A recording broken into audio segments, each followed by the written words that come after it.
이런 생각 요즘 자주 드시죠? 나만 아직도 이걸 들고 있는 건 아닐까? 다른 사람들은 이미 다 빠져나간 건 아닐까? 이 생각이 들기 시작하면 사람은 가격보다 먼저 마음이 무너집니다. 특히 40대 이후에는 손실보다 더 무서운 게 있습니다. 바로 잘못된 선택을 계속 붙잡고 있을지도 모른다는 공포입니다. 리플 XRP를 들고 계신 분들 중 상당수는 이미 가격 이야기를 넘어서 이 불안과 싸우고 있습니다. 이 공포는 갑자기 생기지 않습니다. 조용히 시작됩니다. 뉴스를 보기 전에는 괜찮았는데 기사 한 줄을 보고 나서 마음이 불편해집니다. 누군가는 말합니다. 이제 끝났다고? 누군가는 말합니다. 아직도 들고 있냐고? 이 말들이 쌓이면 사람은 스스로를 의심하게 됩니다. 내 판단이 틀린 건 아닐까? 내가 너무 늦은 건 아닐까? 이게 바로 공포심리의 시작입니다. 실제로 이런 이야기를 들은 적이 있습니다. 리플 XRP를 오래 보유하던 한 투자자가 가격이 크게 떨어졌을 때보다 아무 일도 없을 때가 더 무서웠다고 했습니다. 떨어지면 이유라도 찾는데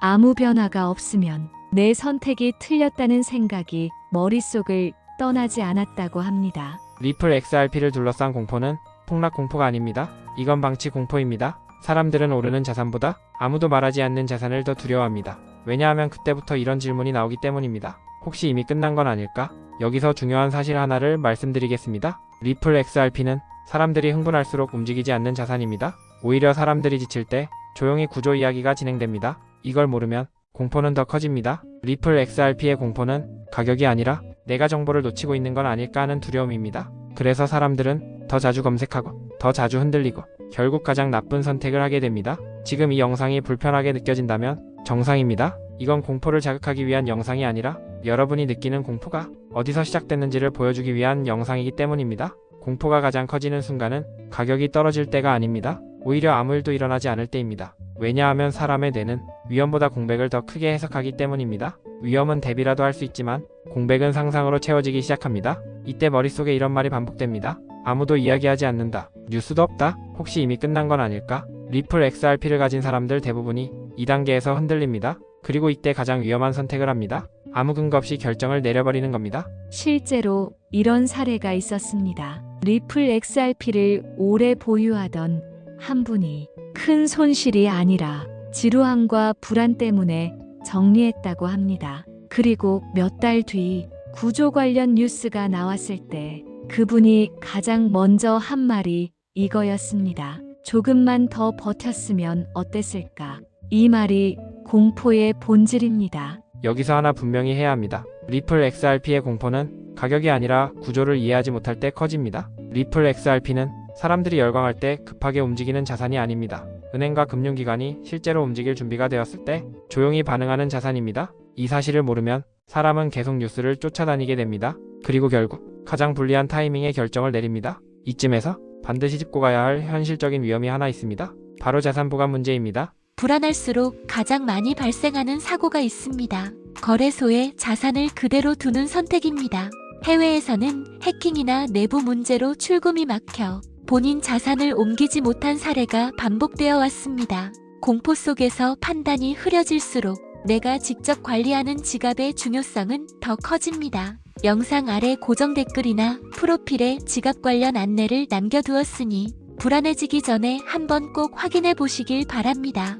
여기까지 들으셨다면 이제 이런 질문이 생길 겁니다. 이 공포를 어떻게 다뤄야 할까? 답은 의외로 단순합니다. 공포를 없애려고 하지 말고 정체를 확인해야 합니다. 지금 느끼는 불안이 가격 때문인지 아니면 구조를 모른다는 두려움인지 이걸 구분하는 순간 공포의 강도는 급격히 줄어듭니다. 여기서 하나 부탁드리겠습니다. 지금 이 내용이 지금까지 느끼던 불안을 조금이라도 정확하게 설명해줬다면 이 영상에 좋아요 한 번만 눌러주세요. 같은 불안을 느끼는 사람들에게 이 이야기가 더 전달될 수 있습니다. 이제 사람들이 가장 많이 무너지는 마지막 순간으로 가보겠습니다. 공포는 항상 같은 질문으로 끝납니다. 지금이라도 나가야 하나? 이 질문이 머릿속에 반복되기 시작하면 사람은 이미 판단이 아니라 감정으로 움직이고 있는 상태입니다. 이때 선택은 거의 항상 후회로 이어집니다. 왜냐하면 이 순간의 선택은 정보가 아니라 두려움을 줄이기 위한 행동이기 때문입니다. 공포는 줄어들지만 확신도 함께 사라집니다. 여기서 꼭 알아야 할 사실 하나가 있습니다. 리플 XRP를 둘러싼 가장 큰 공포는 가격이 무너질까봐가 아닙니다. 내가 틀렸다는 사실을 인정해야 할지도 모른다는 두려움입니다. 그래서 사람들은 손실보다 자존심을 더 지키려 하기도 하고 반대로 자존심을 버리고 나서도 계속 그 선택을 떠올리며 스스로를 괴롭히기도 합니다. 이게 바로 공포가 가장 오래 남는 방식입니다. 실제로 이런 말을 들은 적이 있습니다. 정리한 뒤에도 마음이 편해지지 않았다고요. 오히려 밤에 혼자 있을 때 만약 그때 버텼다면 어땠을까? 이 생각이 계속 떠올랐다고 합니다. 공포는 선택 이후에도 끝나지 않습니다. 그래서 이 영상의 목적은 정답을 알려주는 게 아닙니다. 사라고 말하지도 않고 팔라고 말하지도 않습니다. 대신 하나만 분명히 하려고 합니다. 공포 속에서 내려진 선택은 거의 항상 나중에 더 큰 질문을 남긴다는 점입니다. 리플 XRP를 계속 들고 있느냐 아니면 정리하느냐보다 중요한 건 왜 그 선택을 하는지입니다. 이 이유가 명확하지 않으면 어떤 선택을 해도 공포는 형태만 바꿔서 다시 돌아옵니다. 지금 이 순간 여러분이 느끼는 불안은 틀린 게 아닙니다. 오히려 정상입니다. 문제는 그 불안을 이해하지 못한 채 결정을 내려버리는 겁니다. 공포를 없애려고 하지 마세요. 대신 이름을 붙이세요. 이 공포가 가격 때문인지, 구조를 모른다는 두려움인지, 아니면 남들과 다른 선택을 하고 있다는 외로움인지, 이걸 구분하는 순간 공포는 더 이상 방향을 정하지 못합니다. 마지막으로 여러분께 질문 하나만 남기고 끝내겠습니다. 지금 여러분을 움직이게 하는 건 정보인가요? 아니면 두려움인가요? 이 질문에 대한 답이 리플 XRP를 대하는 태도를 완전히 바꿔놓을 겁니다. 이 영상이 당장 행동을 바꾸게 만들지는 않았을지도 모릅니다. 하지만 잘못된 타이밍에 행동하는 건 막아줬을 겁니다. 댓글로 남겨주세요. 지금 여러분의 선택은 확신에서 나온 건지 아니면 불안을 잠재우기 위한 건지